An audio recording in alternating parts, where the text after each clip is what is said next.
The bullet tore through Amara's shoulder before she even registered the sound of the gunshot. One moment she was tackling the stranger in the charcoal suit. The next, white-hot pain exploded across her right side as they both crashed onto the marble floor. Everything happened in fragments after that. Shouting in Korean, rapid and vicious. The thunderous crack of return fire.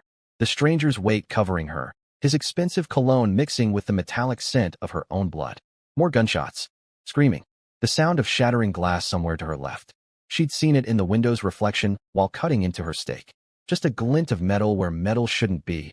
A figure in the balcony across the restaurant raising something long and dark. Her eyes had tracked from the barrel to its target, the man 3 tables away who sat too still, scanning the room with eyes that missed nothing. Her body moved before her brain could catch up. Now that same man was barking orders above her, his voice cold and commanding even as her blood pooled beneath them both. His hand pressed against her shoulder, and the pressure sent fresh waves of agony through her body. She tried to speak, to ask what was happening, but her mouth wouldn't form the words. "Don't move," he said in English, his accent precise. His dark eyes locked onto hers, and she saw fury there. Not at her, but at the situation. At whoever had dared to strike at him. The bullet went through. "You'll live." Amara wanted to laugh at the absurdity of it. She'd been in Seoul for 3 months. 3 peaceful months of reviewing security protocols, eating amazing food, and learning just enough Korean to navigate the subway. And now she was bleeding out on a restaurant floor because she decided to play hero for a complete stranger. The gunfire stopped. Heavy silence filled the space, broken only by her ragged breathing and the scattered whimpers of other diners. The man above her didn't seem concerned with them. His attention stayed fixed on her wound, his hand maintaining steady pressure even as blood seeped between his fingers. "You're welcome," she managed to gasp out, though it came out weaker than she intended. He stared at her for a long moment, something unreadable crossing his sharp features. Then he stood in one fluid motion, lifting her with him as if she weighed nothing.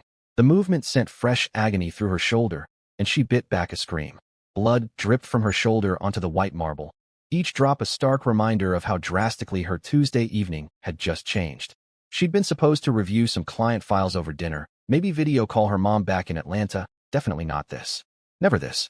"Get her to the car," the man said to someone behind him, but he didn't release her. His grip on her uninjured arm was firm, almost possessive. "And find out who sent them.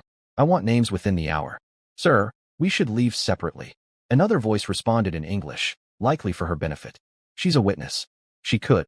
She took a bullet meant for me. Tame in." The man's voice dropped to something dangerous, something that made the hairs on Amara's neck stand up despite the pain. "That creates a debt. Get the car. Now." Amara's legs felt like water as they moved her toward an exit she hadn't noticed before. Her vision swam, gray creeping in at the edges. Other diners were screaming now, scrambling for cover, some filming with their phones. Perfect. Her face would be all over Korean social media by midnight. "I need a hospital," she managed, trying to pull away from him. Her voice sounded distant to her own ears. "I need to call the police." "I need." "No police." He guided her through a service entrance, his men flanking them like a military escort. She noticed now that they all had weapons drawn, scanning every shadow. "The hospital will ask questions you don't want to answer. I have a private doctor. I don't even know you." The protest came out weaker than she wanted. "I'm not going anywhere with." The world tilted. Her knees buckled, and only his arm around her waist kept her upright. The pain in her shoulder had become something else now, a distant throb that felt disconnected from her body. Shock, some rational part of her brain supplied. "You're going into shock." "Jin-Woo Park," he said quietly, his voice closer now. "Now you know me. Stay conscious, Miss Johnson. Don't close your eyes." "How do you know my name?" The question came out slurred. "Your credit card receipt was on your table. I noticed details." A black Mercedes pulled up, sleek and clearly bulletproof. Someone opened the door. "It's how I stay alive." He guided her into the car, and the cool leather against her skin was such a sharp contrast to the heat radiating from her shoulder that it almost felt good. Almost. Jin-Woo slid in beside her, immediately pulling out what looked like a first aid kit from a compartment. His hand returned to her wound, applying fresh pressure with gauze that quickly turned red. Amara tried to focus on his face, on staying present, but the gray was winning. Her head felt too heavy for her neck. Her eyelids kept trying to close. "Stay awake," Jin-Woo commanded, his free hand moving to her face, fingers pressing against her jaw to keep her head up. "Look at me. Focus on my voice." "Can't," she whispered. "Too tired." "Drive faster." He snapped in Korean to the driver, then switched back to English. "You don't get to die after saving my life, Miss Johnson. That's not how this works." She wanted to argue, Wanted to point out that she didn't ask for any of this, that all she'd done was react on instinct. But the words wouldn't come. The gray crept further in, swallowing the car's interior, Jin-Woo's face, everything. The last thing she heard before the darkness claimed her was his voice, sharp with an emotion she couldn't name. Amara, stay with me.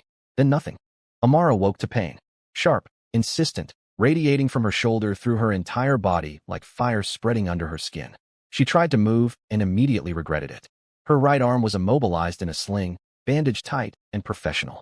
And 4-line ran from her left arm to a bag hanging on a portable stand beside the bed. The bed. This wasn't her apartment. The ceiling was too high, the sheets too expensive, the room too large.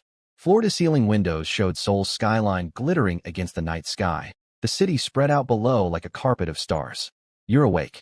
The voice came from somewhere to her left, accented but fluent. Amara turned her head, slow and careful, to find him sitting in a chair beside the bed. Jin-Woo Park, the man she'd taken a bullet for. He looked different now, jacket discarded, sleeves rolled up to his elbows, tie loosened. There was dried blood on his white shirt. Her blood. Where am I? Her voice came out rough, throat dry as sandpaper. My home. You've been unconscious for 3 hours. He stood, moving to pour water from a pitcher on the nightstand. Dr. Cho says you'll make a full recovery, though you'll need to keep the arm immobilized for at least 2 weeks. He held the glass to her lips without asking, and she drank because her body demanded it. The water was cold, perfect, and she hated that even his water was somehow better than anything she had in her tiny apartment in Gangnam. I need to leave, she said, the words automatic even as her body screamed that moving was impossible. I need to call the police. Report what happened. This is insane. You can't just. No police. Jin-Woo set the glass down, his expression unchanged. Calm, controlled, like they were discussing the weather instead of an attempted assassination. And your office has been contacted. I had my people call to say you were in a minor car accident, that you'd need a few days to recover. They sent well wishes. The words took a moment to process. When they did, panic clawed at Amara's chest. You what? You called my job? Who gave you the right to? The bullet you took gave me that right. He sat back down, and there was something in his eyes now, something she couldn't quite read. Not quite gratitude. Not quite calculation. Something in between. You're alive because my doctor treated you. You're safe because you're here, under my protection. If you'd gone to a hospital, the police would have gotten involved. Questions would have been asked. And the people who tried to kill me tonight would have found you within 24 hours. Found me? Why would they? But she knew the answer even as she asked. She'd interfered. She'd saved him. She'd made herself part of whatever this was. Because you're a witness. Because you saved my life, and they'll want to know why. Because in my world, there are no coincidences, only calculations. Jin-Woo leaned forward slightly. Tell me again. Why did you move? The truth this time. Amara stared at him. At this man who looked like he belonged on the cover of a business magazine, but spoke about murder attempts like they were routine inconveniences. Her shoulder throbbed. Each pulse a reminder of how completely her life had just derailed. I saw the gun, she said finally. In the window reflection. I saw it aimed at you, and I just moved. I didn't think about it. Didn't plan it. My body just reacted. People don't just throw themselves in front of bullets for strangers. Well, apparently I'm not people. I'm just an idiot. The laugh that escaped her was shaky, borderline hysterical. An idiot who's now bleeding in a stranger's house instead of eating leftover Thai food in her apartment like a normal person. Something almost like amusement flickered across Jin-Woo's face, there and gone in an instant. You're not an idiot. Reckless, perhaps. Surprisingly selfless. But not an idiot. Great. Thanks for the character assessment. Amara tried to sit up and failed, the pain too intense. Look, I appreciate the medical care or whatever, but I need to go home. I have work tomorrow. I have a life. I can't just disappear because. You won't be going to work tomorrow. Or the day after. His tone left no room for argument. You'll stay here until we can ensure your safety. Until we understand who orchestrated tonight's attack and neutralized the threat. You can't just keep me here. That's kidnapping. It's protection. There's a difference. Not from where I'm lying. Amara's frustration was building now, mixing with the pain and fear and sheer absurdity of her situation. I don't even know you. I don't know what you do, who those people were, why someone wants you dead. For all I know, you're some kind of criminal, and I just saved the wrong person. The silence that followed was heavy, loaded. Jin-Woo studied her for a long moment, his expression unreadable.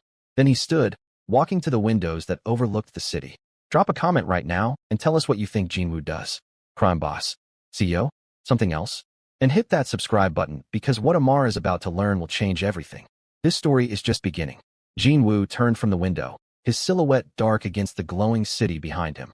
6 hours ago, you were sitting in Myeongdong Steakhouse, reviewing files for your client meeting tomorrow. You ordered the ribeye, medium rare. You were alone, which is unusual for that restaurant. Most people go in groups. Are you seriously telling me you were watching me before? I notice everything in my environment. It's survival. He moved back toward the bed, and in the low light, she could see the tension in his shoulders, the way his jaw was set. You didn't belong. American woman, dining alone, dressed professionally but not ostentatiously. You weren't there for the scene. You were there because someone recommended it, probably a coworker, and you wanted to try it. Amara felt her skin prickle. That's creepy. You know that's creepy, right? It's awareness. And it saved both our lives. Jin-Woo sat back down, closer this time. Because I noticed you. I saw when you noticed the reflection. I saw your body tense half a second before you moved. Most people would have frozen. Would have looked around for confirmation of what they'd seen. Would have wasted the 3 seconds that would have gotten me killed. So what? You're saying I'm special because I have good reflexes? I'm saying you're alive because you acted without hesitation. And now we both have to deal with the consequences. He pulled out his phone, swiped a few times, then turned the screen toward her. This is what happened after you lost consciousness. The video showed the restaurant in chaos. Bodies on the floor, some moving, some not. His men forming a protective wall as they evacuated him and her. The timestamp showed it was from a security camera, but it was the next image that made her breath catch. A man, young, Asian, sprawled in an alley. A single bullet hole in his forehead. Eyes open and empty. That's the shooter, Jin-Woo said quietly. Dead 15 minutes after he tried to kill me. Executed by his own people to prevent capture. Amara turned her head away, while rising in her throat. Why are you showing me this? Because you need to understand what you've walked into. This isn't a movie. This isn't something you can walk away from and forget. Someone planned this attack. Someone funded it. Someone approved it. And that someone won't stop because their first attempt failed. Then go to the police. Let them handle it. The police. Jin-Woo's laugh was bitter, devoid of humor. The police in Seoul are efficient, thorough, and mostly honest. But they can't protect you from people who've been operating in the shadows for generations. They can't protect you from a world that has rules older than Korea's modern government. What are you? The question came out as a whisper. Are you Yakuza? Triad? Some kind of. We don't use those terms. They're Japanese, Chinese. What I am is the head of a family that's controlled certain sectors of Seoul's economy for 4 generations. Legitimate businesses on the surface. Other arrangements beneath. His eyes never left hers. My grandfather started with protection services in Itaewon during the American occupation. My father expanded into construction, real estate, entertainment. I've added technology, finance, import-export. We're businessmen, Miss Johnson. We just operate by different rules than what you're used to. You're a criminal. The words felt heavy in her mouth. I'm a businessman who exists in the spaces between legal and illegal, who ensures that certain transactions happen smoothly, that certain territories remain stable, that certain conflicts get resolved without spillover into civilian life. He leaned back, his expression hardening. And someone wants me dead because the stability I maintain threatens their ambitions. Amara closed her eyes, trying to process everything. She'd come to Seoul for a good job, an adventure, a chance to build her career in a new market. She'd been careful, professional, kept to herself mostly. And now she was lying in a crime boss's bed with a gunshot wound because she'd made one stupid, instinctive decision. I want to go home, she said, and hated how small her voice sounded. Not to my apartment. Home. Atlanta. My mom's house. I want to pretend this never happened. You can't. Jin-Woo's voice was gentler now, but no less firm. Your face is already on social media. Blurry photos from the restaurant, speculation about who you are and why you were there. My people are working to scrub what they can, but the internet forgets nothing. If you run back to Atlanta now, you'll be running for the rest of your life. And they'll use your family to get to you. The words hit like a physical blow. My family. You're saying they'd go after my family. If they think it would draw me out or give them leverage, yes. Without hesitation. He stood again, began pacing. This is why you need to stay here. Why you need my protection. In my world, you saved my life. That creates a debt, a bond that's absolute. You're under my protection now, whether you want it or not. Anyone who touches you answers to me. I didn't ask for this. I didn't ask for any of this. No, you didn't. But you made a choice, and choices have consequences. He stopped pacing, turned to face her fully. The question now isn't what you asked for. It's what you're going to do with the situation you're in. What am I supposed to do? I'm a cybersecurity consultant, not some action hero. I find vulnerabilities in code, not people. Then find the vulnerability in this situation. Jin-Woo moved back to the chair, sat down, and for the first time since she'd woken up, he looked almost tired. You're smart. Smart enough to react in a split second and save a stranger's life. Smart enough to track a gun's trajectory in a reflection and calculate intercept angles without thinking. Use that intelligence now. Amara wanted to argue, to tell him he was wrong about her, that she'd just gotten lucky. But something in his words caught her attention. What do you mean, find the vulnerability? Someone knew I'd be at that restaurant tonight. I didn't decide until 2 hours before. I told 3 people. My driver, my head of security, and my second in command. The reservation was made under a false name from a burner phone. His jaw tightened. Someone in my inner circle is compromised. Someone I trust is feeding information to my enemies. And you're telling me this why? Because you're the only person in this building I know for certain isn't compromised. You had no reason to save me. No motive. No connection. You're clean. Amara stared at him, trying to determine if he was serious. The look on his face said he was. Deadly serious. You want me to help you find a mole in your organization. Me. The woman who's been in your house for 3 hours and doesn't even speak Korean fluently. I want you to stay alive. Helping me find who betrayed me is how that happens. Jin-Woo pulled his phone out again, typed something quickly. The people who tried to kill me tonight won't stop. They'll regroup, reassess, and come at me again. But now they have a new problem. You. They don't know why you saved me. They don't know if you're an asset, a lover, a bodyguard, or just someone in the wrong place at the wrong time. That uncertainty makes you valuable. Valuable. The word tasted bitter. You mean it makes me a target? You were already a target the moment you moved. Now we use that. He stood, walked to the door. Get some rest. Dr. Cho will check on you in a few hours. There are clothes in the closet, all your size. Everything you need is here. How do you have clothes in my size? I sent someone to your apartment. They packed essentials, paid your rent 3 months in advance, and left a note for your building manager that you'd be staying with a friend while recovering from an accident. He opened the door, paused. Your phone is on the nightstand. I had the SIM card replaced with a clean one. The old number forwards to it, but the new one is encrypted and untraceable. Don't call anyone from your old life unless you clear it with me first. You went through my apartment. You went through my things. Amara's voice was rising now, anger cutting through the fog of pain and exhaustion. You had no right. I had every right.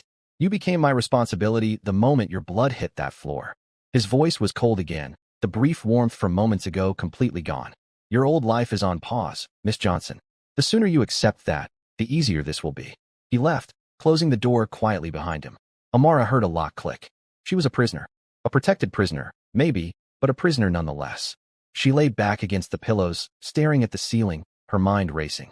Everything felt surreal, like she'd wake up any moment in her own bed and realize this was just a stress dream brought on by too much work and not enough sleep. But the pain in her shoulder was too real. The weight of the bandages too present. The foreline in her arm too tangible. Her phone. He'd said her phone was on the nightstand. She turned her head, saw it there, sleek and familiar. Her lifeline to normalcy. To her mother who called every Sunday. To her best friend Keisha who'd warned her that moving to Seoul was risky. To her coworkers who knew her as the quiet American who was good with numbers and better with code. What would she even say to any of them? Hey mom, I'm fine. Just took a bullet for a Korean mob boss, and now I'm being held in his penthouse for my own protection. How's the weather in Atlanta? A laugh bubbled up, half hysterical. This was insane. This entire situation was insane. She was Amara Johnson from Decatur, Georgia. She'd graduated summa cum laude from Georgia Tech. She volunteered at her church's youth coding program. She'd never even gotten a speeding ticket. And now she was bleeding in a crime lord's bed. The door opened again. A woman entered, middle-aged, wearing a crisp white uniform that screamed medical professional. Dr. Cho, Amara assumed, though she looked different than she'd expected. Warmer somehow. Miss Johnson, I'm Nurse Han. Dr. Cho asked me to check your vitals and change your 4. Her English was excellent, barely accented. How is your pain level? 1 to 10. 7. Maybe 8. Amara watched as the nurse moved efficiently around the bed, checking the monitors that Amara hadn't even noticed were there. Am I a prisoner here? Nurse Han's hands paused for just a fraction of a second. You're a patient. A guest. A guest who's locked in. For your safety, yes. The nurse met her eyes, and there was something like sympathy there. I've worked for Mr. Park for 6 years. I've seen many things, treated many wounds. But I've never seen him personally carry someone into this house. Never seen him stay beside a patient's bed for 3 hours. Whatever you are to him, Miss Johnson, you're not just another problem to solve. What am I then? I don't know, but I don't think he knows either. And that makes you very dangerous. Nurse Han finished changing the 4 bag, checked the bandage on Amara's shoulder with gentle fingers. The wound is clean. No signs of infection. You were very lucky. 2 inches to the left, and you'd have bled out before reaching help. Everyone keeps telling me how lucky I am. Because you are. Luck and timing. The two things that separate the living from the dead in this world. The nurse pulled a small bottle from her pocket. Pain medication. Take one now, another in 4 hours if you need it. They'll make you drowsy, but they'll help you rest. Rest is what you need most right now. Amara took the pill, swallowed it with water. Can I ask you something? Of course. Why do you work for him? If you know what he is, what he does, why stay? Nurse Han was quiet for a moment, gathering her supplies. When she finally spoke, her voice was soft. Because Mr. Park's father paid for my daughter's cancer treatment when I had nothing. Because when my husband died in a factory accident and the company tried to give me nothing, Mr. Park made sure I received everything I was owed and more. Because in this world, loyalty is currency, and he's never failed to pay his debts. She moved toward the door, then paused. You saved his life, Miss Johnson. In his world, that's not a small thing. It's everything. Whether you understand it yet or not, you've tied your fate to his. And Jin-Woo Park protects what's his with everything he has.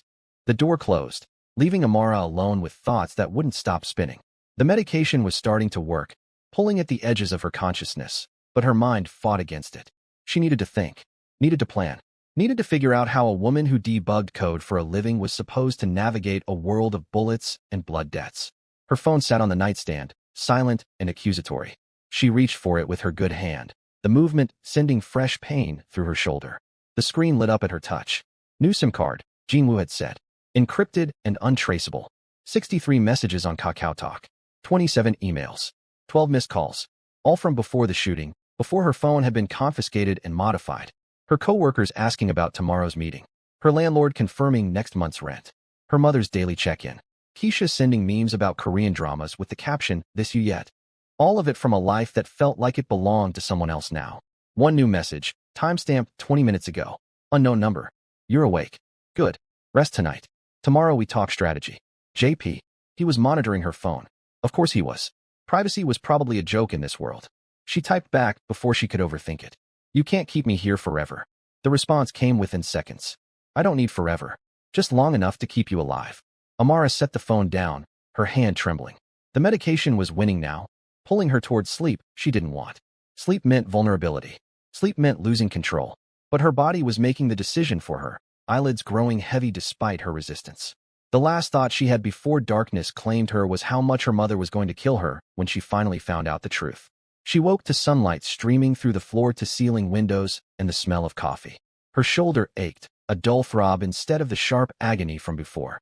The floor was gone, she noticed. So was the portable stand. How long had she been asleep? 14 hours. Jin-Woo's voice came from across the room. He sat at a small table near the windows, laptop open, coffee cup steaming beside him. He looked different in daylight. Younger somehow, though no less dangerous. He wore a simple black t-shirt and dark pants, his hair slightly mussed like he'd been running his hands through it. Dr. Cho removed the 4 around for this morning. Said you were stable enough not to need it anymore. You were here at 4 in the morning? I'm always here. I own the building. He closed the laptop, gave her his full attention. How do you feel? Like I got shot. Amara pushed herself up carefully, grateful when the movement didn't send her spiraling into agony. The pain medication was good, whatever it was. What day is it? Thursday. You were shot Tuesday night. You've missed 1 day of work, which your office believes is due to a car accident. He stood, moved to pour coffee from a carafe she hadn't noticed. Cream, no sugar. Your coworker Jessica told my assistant that's how you take it. You call my coworkers? I told you. I'm thorough. He brought her the coffee, set it on the nightstand within reach. Your team lead, David Chun, sends his wishes for a speedy recovery. He also mentioned you were close to finishing the security audit for Hami Financial and asked if you'd be able to review the final protocols remotely. The normalcy of it was almost jarring. Her work continuing while her world had exploded. I can't exactly focus on security protocols right now. Actually, that's exactly what I need you to do. Jin-Woo pulled the chair from the table closer to the bed, sat down. Hami Financial. Your current client. Tell me about them. Why? Because they're one of my legitimate businesses. 23% ownership through shell companies.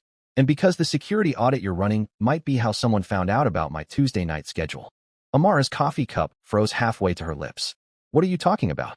The meeting Tuesday night was with Hami's CEO, Park Min-soo. He's my cousin, second removed.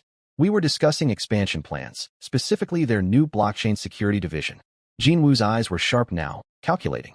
The meeting was last minute, arranged that afternoon. But someone knew where I'd be and when. The shooter was in position 20 minutes before I arrived.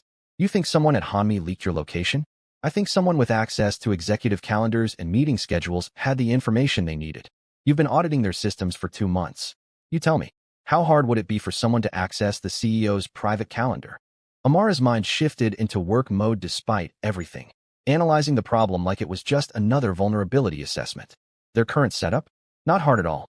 Their executive calendar system has outdated encryption, password protocols that haven't been updated in 18 months, and at least 3 privilege escalation vulnerabilities I've already flagged in my preliminary report. Anyone with moderate access could get in if they knew what they were doing. And you flagged these vulnerabilities when? 2 weeks ago. I submitted the preliminary findings to David, who was supposed to forward them to Hami's IT director. She set the coffee down, her hand suddenly unsteady. You think someone used my audit to find weaknesses in their system? I think your audit might have shown someone exactly where to look. Jin-Woo pulled out his phone, swiped through something. David Chun. 5 years at your company. Clean record, good performance reviews. But he's been having financial trouble. Divorce, legal fees, his ex-wife got the house. He's been living in a 1-bedroom in Gangbuk and picking up freelance consulting work on the side. If you're wondering whether David is the leak, drop a comment with your theory. And don't forget to hit subscribe because this conspiracy goes deeper than Amara could ever imagine, and you won't want to miss what happens next. You investigated my coworker? Amara's voice came out sharper than she intended. David's a good guy. He wouldn't. Good guys do bad things when they're desperate. Jin-Woo set his phone down. I'm not saying he's guilty. I'm saying he's vulnerable. And vulnerability is what people like my enemies exploit. Amara wanted to argue, to defend David, who'd been nothing but professional and kind since she'd joined the team.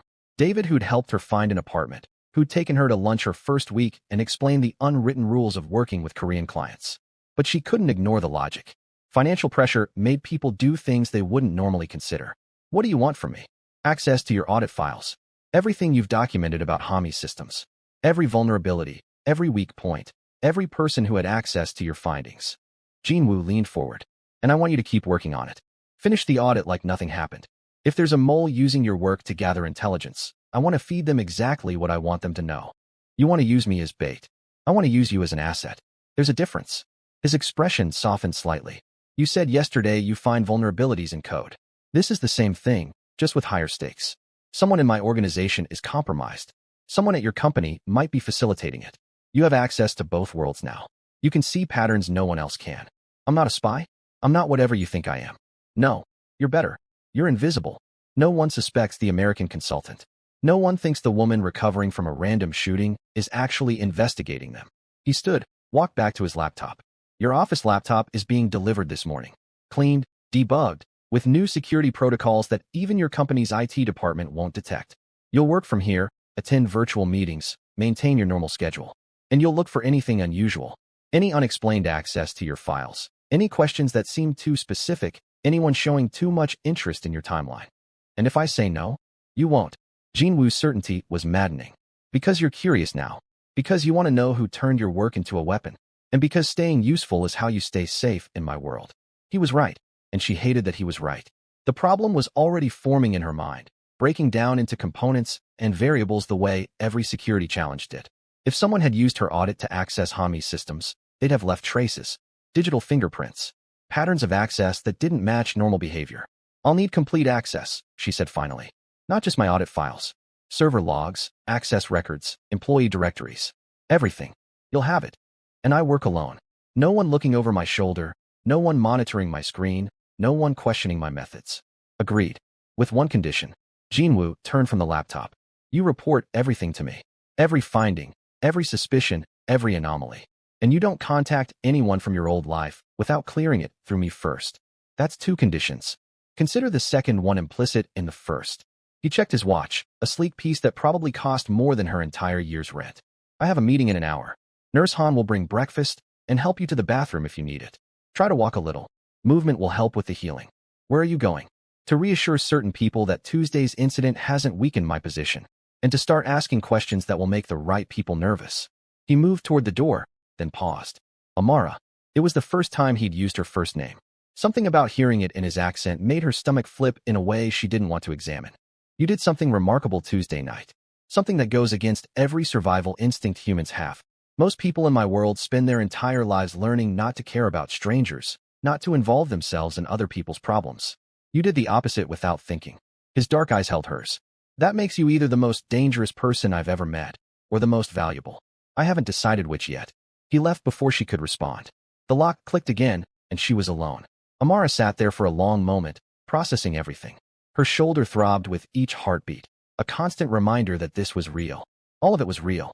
She'd stepped into a world she didn't understand, saved a man she shouldn't have noticed, and now she was being recruited to hunt for traitors in an organization that operated outside every law she'd been raised to respect. Her phone buzzed. Another message from the unknown number. Laptop arrives at 10 a.m. Password is your mother's maiden name plus the year you graduated college. Don't write it down. JP. She should be terrified. Should be planning her escape, figuring out how to get to the American embassy, how to get home, and forget any of this ever happened. But instead, she found herself thinking about access logs and behavioral patterns, about who at her company would have the skills and opportunity to exploit her audit findings. The door opened. Nurse Han entered with a tray of food that smelled incredible despite Amara's lack of appetite. Rice, grilled fish, seasoned vegetables, miso soup. Proper Korean breakfast. Mr. Park said you'd need your strength today, the nurse said, setting the tray on the table. He also said to tell you the bathroom is through that door, and there's a shower chair if you need it. Your stitches are waterproof, but don't soak them. Does he always think of everything? Always. It's how he survived this long. Nurse Han helped her sit up more fully, adjusted the pillows behind her back. There are many who want to see him fall, Miss Johnson. Many who see his success as a threat. But he's still here because he's always 3 steps ahead. And now he thinks I can help him stay there. I think he sees something in you that even you don't see yet. Nurse Han smiled gently. Eat. You'll need your strength for what's coming. After the nurse left, Amara forced herself to eat. The food was better than anything she'd made for herself in months, and her body demanded the fuel even if her mind was elsewhere. She managed half the rice and most of the fish before her stomach protested. Walking to the bathroom was harder than she'd expected. Her legs felt weak, unreliable. The face that stared back at her from the mirror looked like a stranger's. Pale, drawn, eyes too wide. There was a bruise blooming along her jawline that she didn't remember getting. From the fall, probably, when she'd tackled Jin-Woo to the floor. The shower helped. Hot water sluicing away the hospital smell, the fierce sweat, the feeling of being trapped. She was careful with her shoulder, keeping the bandaged area out of the direct spray, but the heat loosened muscles she hadn't realized were clenched. When she emerged, dressed in clothes that fit perfectly despite having never told anyone her size, her laptop sat on the table by the window. A note beside it in precise handwriting. Everything you need is loaded. Check the encrypted folder labeled hanmi_full_access. The password is in your email. JP. Amara opened the laptop, logged in with the password he'd specified. Her mother's maiden name, Crawford, plus 2019. The year she'd graduated with her master's degree. How did he know that? Had he run a complete background check on her while she was unconscious? Of course he had. This was Jin-Woo Park, the man who noticed everything. Her email loaded. A new message from an address she didn't recognize, subject line simply, access. The password was a string of random characters, 32 digits long. Impossible to guess, impossible to crack without quantum computing. She memorized it in chunks, the way she'd learned to memorize complex encryption keys in grad school, then deleted the email. The encrypted folder opened to reveal a data structure that made her breath catch. Complete server logs for Hanmi Financial going back 6 months. Employee access records. Network traffic analysis. Security camera footage timestamps. Even email metadata for every executive-level employee. This wasn't just giving her access. This was giving her the keys to the kingdom. She pulled up her original audit files first, comparing them to the server logs. Her preliminary report had been submitted on October 8th, 2 weeks ago. She traced the document's digital trail. David had received it at 2:47 p.m. He'd opened it at 3:12 p.m., spent 18 minutes reviewing it, then forwarded it to Hami's IT director, Kim Sung-ho, at 3:30 p.m. Standard procedure. Nothing unusual. But then she noticed something. Her file had been accessed again at 9:23 p.m. that same night. Not opened from the email. Accessed directly from the server where it was stored. The user ID was masked, but the access point was internal to her company's network. Someone had gone looking for her audit after hours. Amara's fingers flew across the keyboard, pulling up access logs for that specific time frame. 3 people had been logged into the system that night. David Chun, another analyst named Marcus Park, and her team lead's assistant, a woman named Sarah Kim. She cross-referenced their typical work patterns. David rarely worked past 7. Marcus was a morning person, usually logged out by 6. Sarah, though? Sarah had been logging in late for the past 2 months, always between 9 and 11 p.m., always for 30 to 45 minutes. Amara pulled up Sarah's personnel file from the data Jin-Woo had provided. 28 years old, 3 years with the company, excellent performance reviews. Born in Seoul, educated in Vancouver, returned to Korea 2 years ago. Single, lived in Mapo district, no obvious financial difficulties based on salary and expense records. But there was something else. Sarah had requested a transfer to the Hami account specifically. Had put in the request 3 months ago, right before Amara's team took on the audit contract. That could be coincidence, or it could be planning. Amara dove deeper, tracking Sarah's access patterns across the entire 6-month server log. The woman accessed files at odd hours, but never the same files twice. Always different clients, different projects. Like she was sampling, looking for something specific. Then Amara found it. 2 weeks before the shooting, Sarah had accessed the executive calendar sync system. Not unusual for an assistant. Except Sarah's role didn't include managing calendars. She was a data analyst, not administrative support. The access had lasted 4 minutes. Long enough to install a backdoor, maybe, or to copy calendar data from multiple executives. Amara's heart was racing now. She pulled up the calendar sync logs, searching for any evidence of data extraction. There, a packet transfer to an external IP address, routed through 3 proxy servers. Small enough not to trigger automatic alerts, but large enough to contain weeks of calendar data. The transfer had happened October 19th, 3 days before the shooting. She sat back, her mind working through the implications. If Sarah had copied executive calendars, she'd have known about Jin-Woo's meeting with Park Min-soo, would have known the location, the time, everything needed to plan an assassination. But why?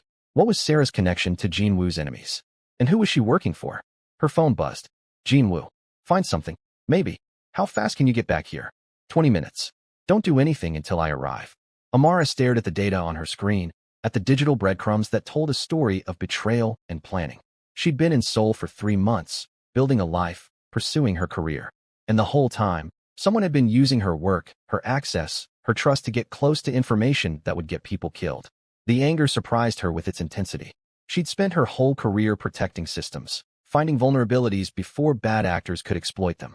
And someone had turned her work into a weapon. She pulled up Sarah's current system access. The woman was logged in right now, working on something in the Hami files.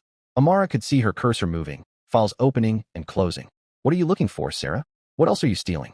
The bedroom door opened. Jin-Woo was back, earlier than promised. He moved to the table, looked at her screen, then at her face. You found the leak. I think so. Sarah Kim, data analyst at my company. She accessed my audit files after hours, installed a backdoor in Hami's calendar system, and extracted executive schedule data 3 days before someone tried to kill you.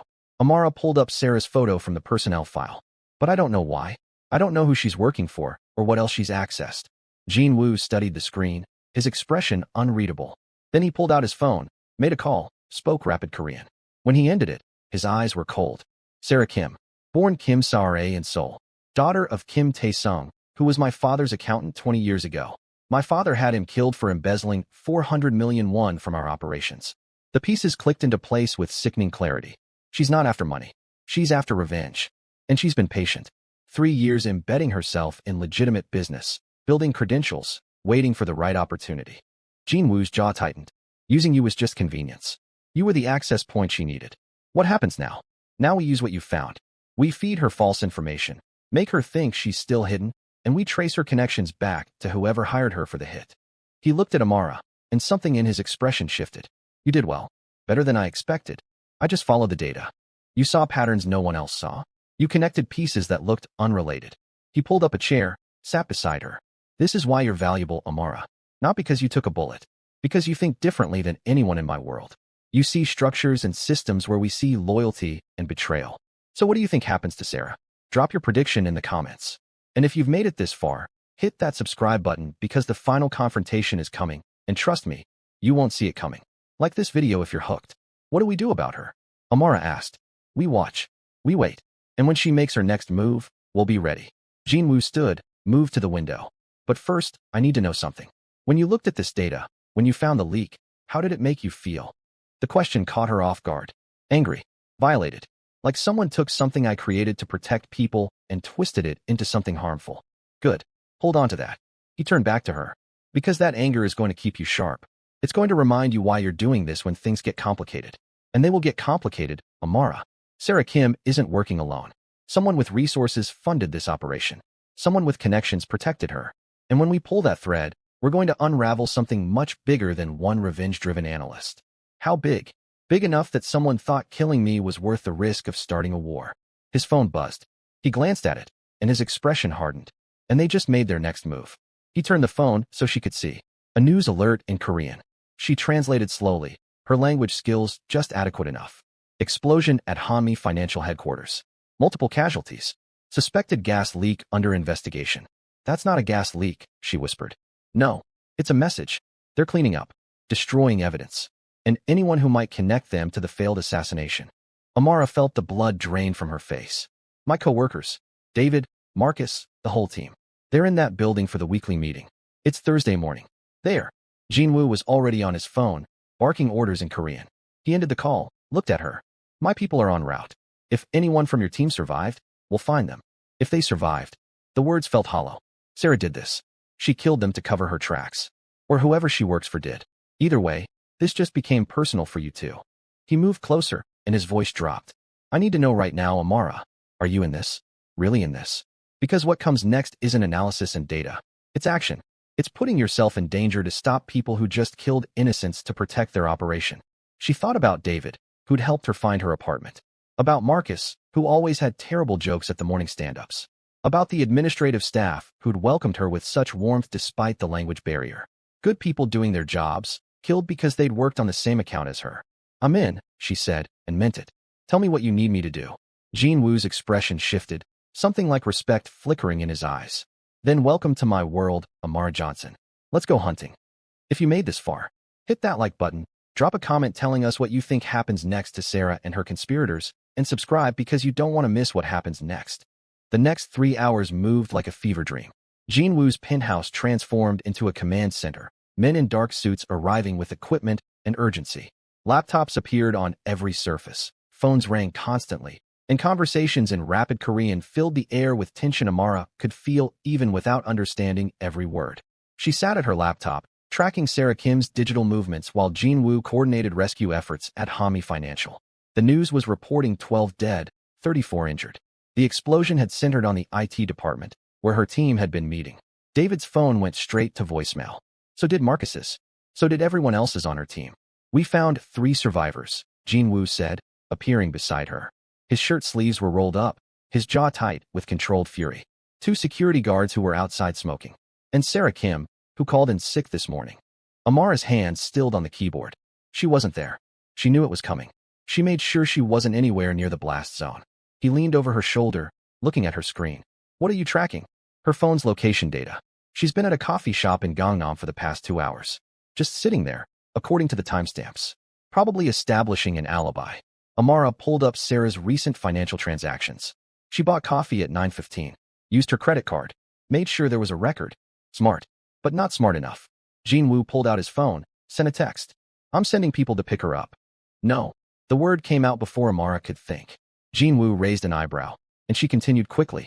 If you grab her now, whoever she's working for will know we're on to them. They'll scatter, destroy evidence, disappear. We need to let her think she's safe. My people are dead because of her. My people too. Amara's voice cracked slightly. David had a daughter, 8 years old.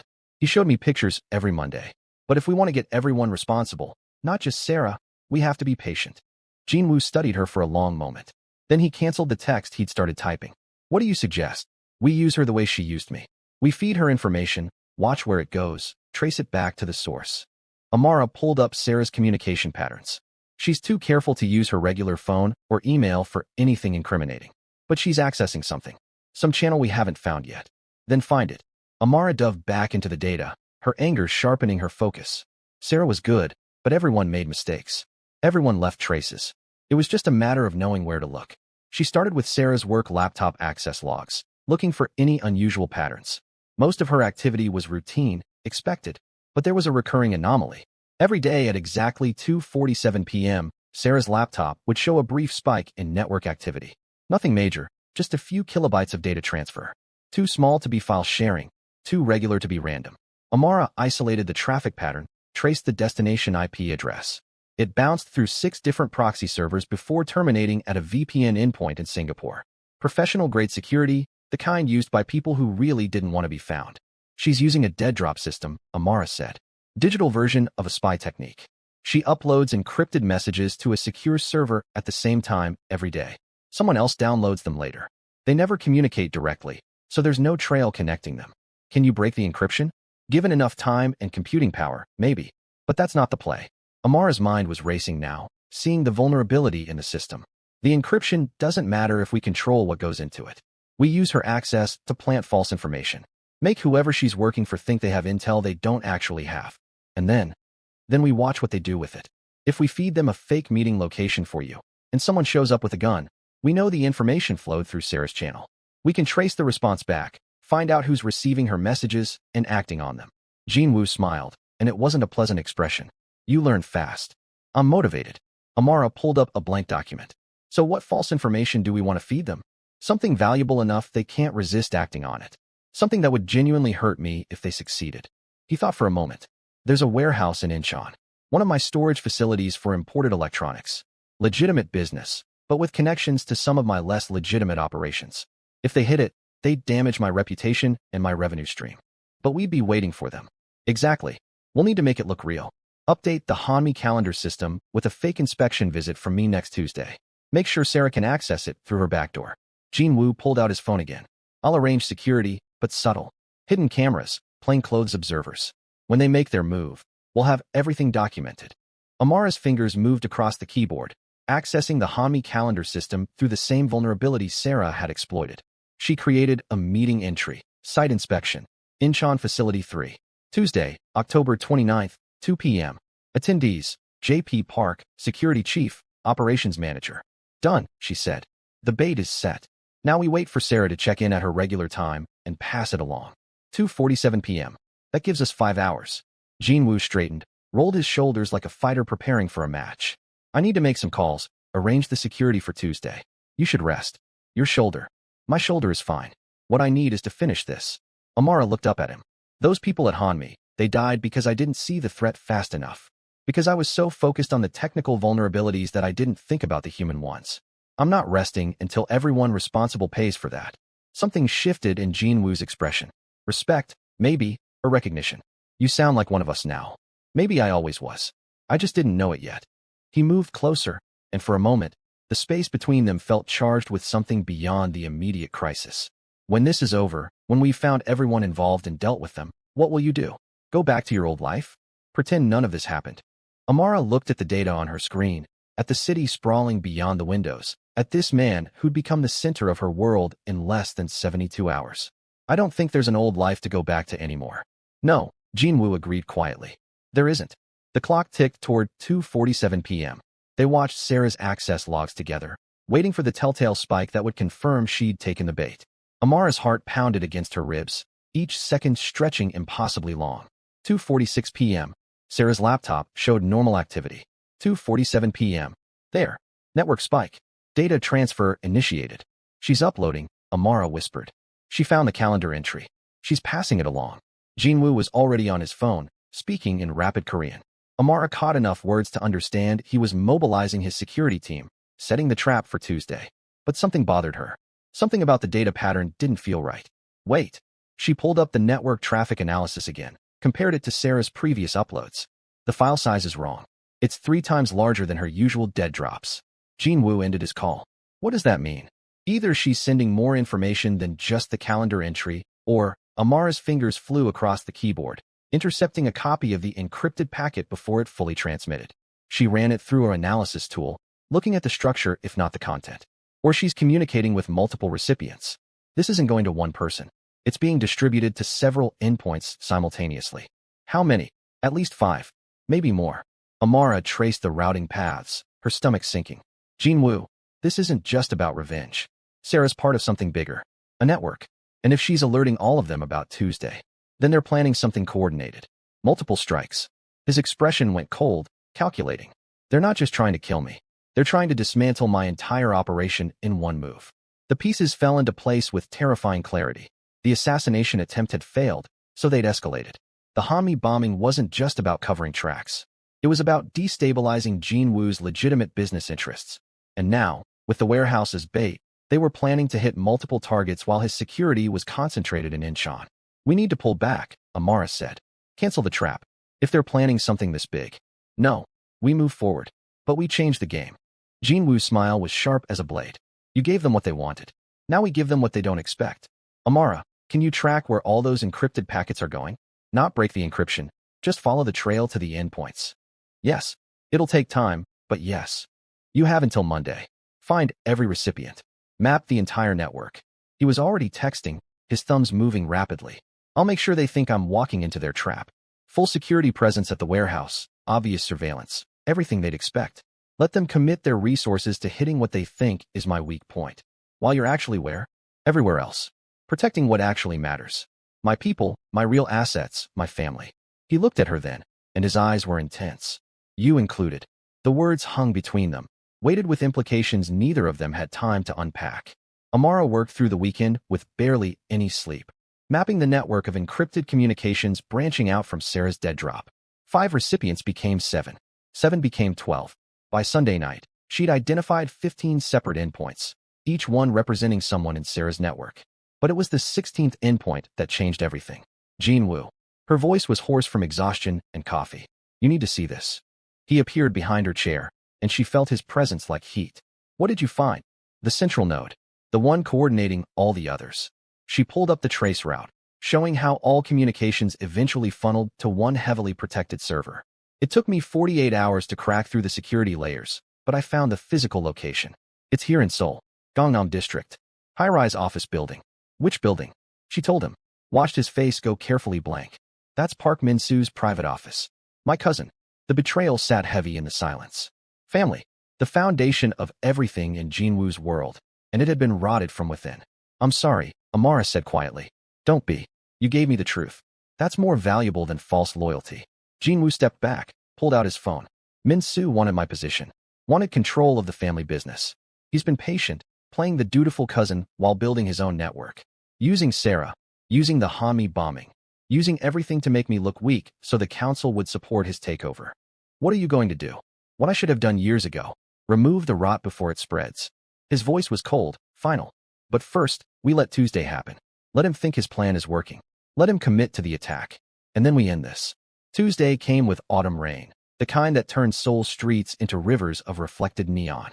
Amara watched from Jin-Woo's penthouse as reports came in. The warehouse in Incheon, exactly as predicted. Armed assault, 12 men, professional equipment. They walked into Jin-Woo's security team waiting in full tactical gear. 7 arrested. 5 dead. 0 casualties on Jin-Woo's side. Simultaneously, coordinated raids on all 15 network endpoints. Sarah Kim picked up at her apartment with a go-bag already packed. The others, caught in various stages of preparation for attacks that would never happen. And Park Min-soo, arrested by Jin-Woo's people in his own office, surrounded by evidence of his conspiracy. The council, presented with irrefutable proof of his betrayal, voted unanimously for his removal. Jin-Woo didn't have him killed. That would have been expected, traditional. Instead, he did something worse. He stripped Min-soo of everything, money, position, protection, and exiled him with nothing but his life. A living reminder of what happened to those who betrayed the family. 3 weeks later, Amara stood in the same penthouse, her shoulder healed enough to move without the sling. Her company had offered her a generous severance package and a glowing reference. No questions asked about why she was leaving. Jin-Woo's influence, obviously. So this is really happening, she said, looking at the contract on the table. Director of Digital Security for Park Enterprises. Salary that made her old job look like an internship. Access to resources most security professionals only dreamed about. Only if you wanted. Jin-Woo stood beside her at the windows, looking out at the city he controlled from the shadows. You could still leave. Take the severance, go back to Atlanta, build a normal life. I'd make sure you were protected, that no one from this world ever touched you. Is that what you want? What I want is irrelevant. This is your choice. Amara thought about David and Marcus and all the others who died. Thought about the satisfaction of watching Sarah's network crumble, of seeing justice delivered even if it wasn't the kind that came from courts and lawyers. Thought about the way she'd felt tracking those encrypted packets, hunting threats, being part of something that mattered in ways her old job never had. She picked up the pen, signed her name in firm, clear strokes. I'm in. All the way in. Jin-Woo smiled, and it was different from his usual expressions. Genuine. Warm. Then welcome home, Amara Johnson. She'd come to Seoul looking for adventure and opportunity. She'd found something else entirely. A purpose. A place. And maybe, eventually, something more with the man standing beside her. But that was a story for another day. So, she said, closing the contract. What's our first target? What system needs my expertise? Actually, I was thinking we'd start with dinner. Real dinner, not a hospital meal or takeout at a laptop. There's a place in Itaewon, very private, excellent security. We have things to discuss, plans to make. Is this a business dinner or does it matter? His dark eyes held hers, and there was a question in them that had nothing to do with business. No, Amara admitted, smiling despite herself. I guess it doesn't. They left together as rain continued to fall on Seoul, washing the streets clean, starting everything new. Amara had taken a bullet for a stranger and changed her entire world. And somehow, impossibly, she'd found exactly where she belonged. In the spaces between legal and illegal. Between code and violence. Between the life she'd planned and the life she was meant to live. She'd saved Jin-Woo Park's life that Tuesday night in the restaurant. But in the weeks that followed, in the hunt and the danger and the trust that built between them, he'd saved hers too. And this, Amara thought as they stepped into the elevator together, was just the beginning. If you made it all the way through, you're amazing. Drop a comment telling us what you thought of Amara's transformation from consultant to Jin-Woo's right hand. Hit that like button if this story kept you hooked from beginning to end. And subscribe because we have more intense, emotional stories coming that you won't want to miss. Thank you so much for watching, and I'll see you in the next one.